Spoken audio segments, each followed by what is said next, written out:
Senator for South Dakota. Thank you, Mr. President.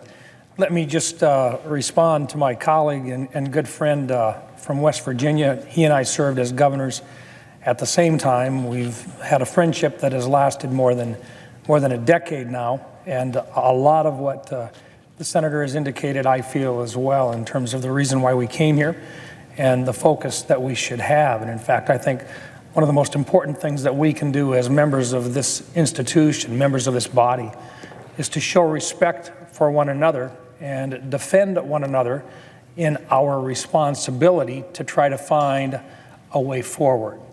And until we have that respect for one another, it is very difficult to expect others to have that same respect for ourselves or for this institution.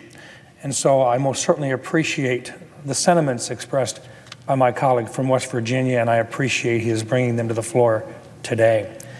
It is in that spirit that I bring this message to my fellow members of the United States Senate, because I rise today to ask for support for the Defense Appropriations Bill for fiscal year 2018. I'd like to start by thanking the Majority Leader for bringing the Defense Appropriations Bill to the floor.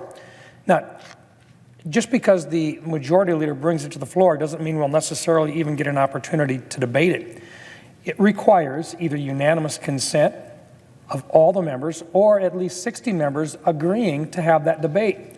It's one of the reasons why we haven't had any appropriation measures on the floor. It takes 60 members, Republicans and Democrats, just to begin the debate of each one of these 12 separate appropriation bills, which make up what we normally vote on during a year. Now, this is also part of that process which has been broken for more than 44 years because it's only worked 4 times in 44 years. But you have to start someplace. Providing long-term funding stability for our armed forces is vital to their ability to adequately train, equip, and maintain the force. In particular, under short-term stopgap funding measures known as continuing resolutions, which we're operating under right now, the Defense Department is restricted from starting new programs. These new programs are ones that we've already authorized through the National Defense Authorization Act on a bipartisan basis for 2018. We just don't appropriate the money yet so that they can actually do the programs that we've already agreed as a body are important to have in place.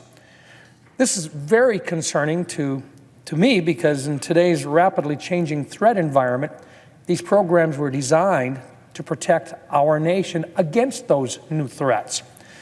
If we are to adequately recover readiness levels that were lost over the last 8 years, really due to, in many cases, sequestration, as well as to modernize our armed forces in this increasingly dangerous and complex world, we must give them the funding, stability, and certainty that continuing resolutions fail to provide. As a member of the Senate Armed Services Committee's Subcommittee on Readiness, I am pleased that the subcommittee has held 2 hearings this year on our services readiness posture. Put that in non-DC terms, just exactly what their conditions are right now and their need for modernization.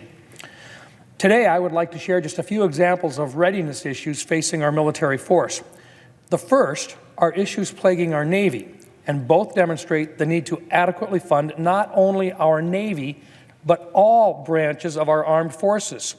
The first issue concerns the F/A-18 Hornet aircraft. Now, for any members that are wondering which aircraft is it, this is the one that people see on a regular basis on film clips and so forth, showing them taking off of the carriers. This is our primary Navy attack aircraft. This is the one that we use for air-to-air combat, but we also use this one to do the attacks in both Iraq and in Syria as well. Now, the first issues plaguing our Navy, and these what they do is they demonstrate the need to adequately fund not only our Navy, but as I said once again, all of the different branches. So this is not just the Navy only, this is all of the branches which need this assistance. Vice Chief of Naval Operations, Admiral William Moran, has stated that our legacy F/A-18A and D Hornets today take twice as many man-hours as originally planned for repairs and maintenance. He has also stated that, and I quote, "On a typical day in the Navy, about 25 to 30% of our jets and our airplanes are in some kind of depot maintenance." That's the end of his quote. And overall, just over half are unavailable for operations today. So it's not just the FA-18 Hornet, it's all of their aircraft that are in need of upgrade. To sum up the Admiral's comments, the Navy is putting in twice the maintenance man-hours to maintain a fleet that is less than 50% available. In a crisis situation, the Vice Chief said that, and again I'm quoting, "We can and we do put airplanes and ready air crews forward, but there's no depth on the bench behind them if we had to surge forces." In other words, all of the aircraft that are available right now, we've got on the front lines. These are the ones that are serving overseas. We don't have the backups in case they start to go down. The Marine Corps is also experiencing serious readiness issues with its FA-18 fleet, and there is a human cost. On December 8th, 2016, the Marine Corps announced that yet another pilot had been killed as a result of a training accident in the FA-18 Hornet. This was the third Marine Corps FA-18 Hornet Class A mishap, which is defined as an accident resulting in a death or the complete loss of aircraft over a month-and-a-half time period. In the previous 22 months, the Marine Corps had experienced 7 Class A mishaps flying legacy FA-18 Hornets. Sadly, some or all of these mishaps might have been avoided with the additional training and maintenance that would have been forthcoming with the additional funding that had been recommended in the National Defense Authorization Act, which this body, on a bipartisan basis, has already voted on. Returning to the Navy, its maintenance-related readiness concerns extend to its attack submarine fleet. Admiral Moran recently mentioned that attack submarines are sometimes sent to private shipyards for maintenance because government shipyards are already at capacity with higher priority work, especially and specifically on aircraft carriers and ballistic missile submarines. But the private shipyards do not have the capacity to take on extra repair work. This lack of shipyard capacity is severely impacting our attack submarine fleet. For example, the USS Albany, which is an attack submarine, spent 48 months in the repair yard due to repeated delays as the workforce focused its attention on aircraft carriers and on ballistic missile submarines, meaning an entire crew spent years waiting for a deployment that never came. Worse still, the USS Boise attack submarine wasn't even put in the shipyard. That was last summer. They didn't even put it in the shipyard because the shipyard workload was so far over workforce capacity. As a result, that boat is currently sitting in Norfolk, Virginia, and is not certified to dive while it awaits maintenance.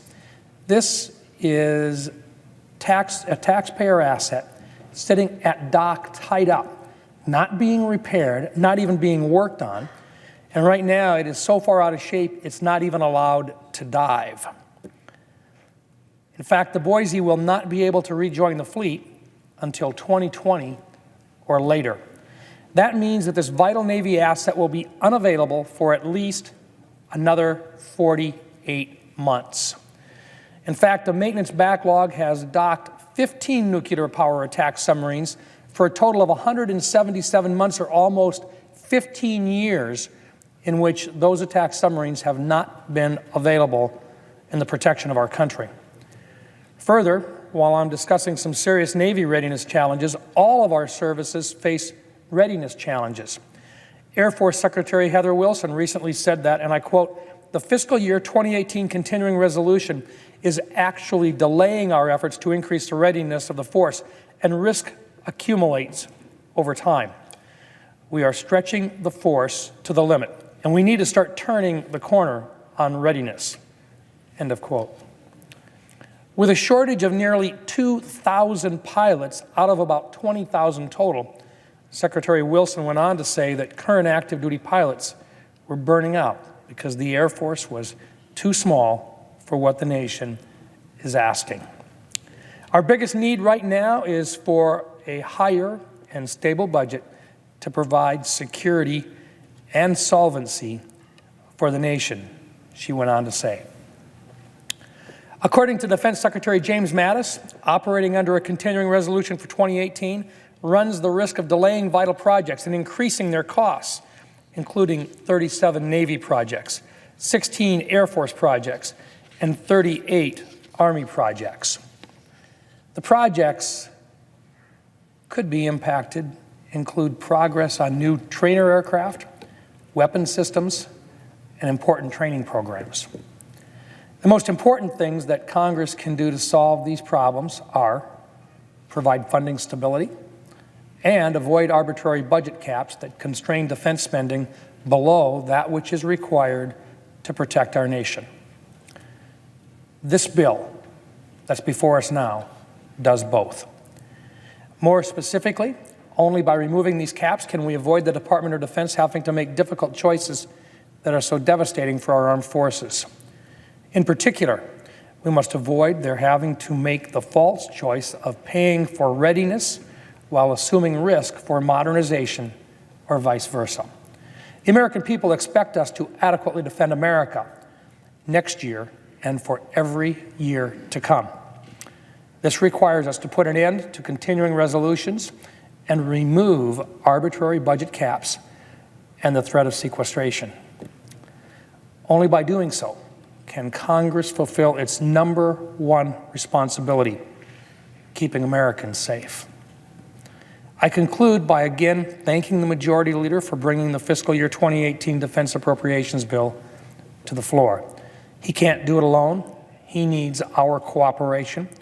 He needs our understanding as to just how critical this is. If there is not unanimous consent to move forward, it will require at least 60 of us to agree it's time to bring this bill to the floor for full debate and passage.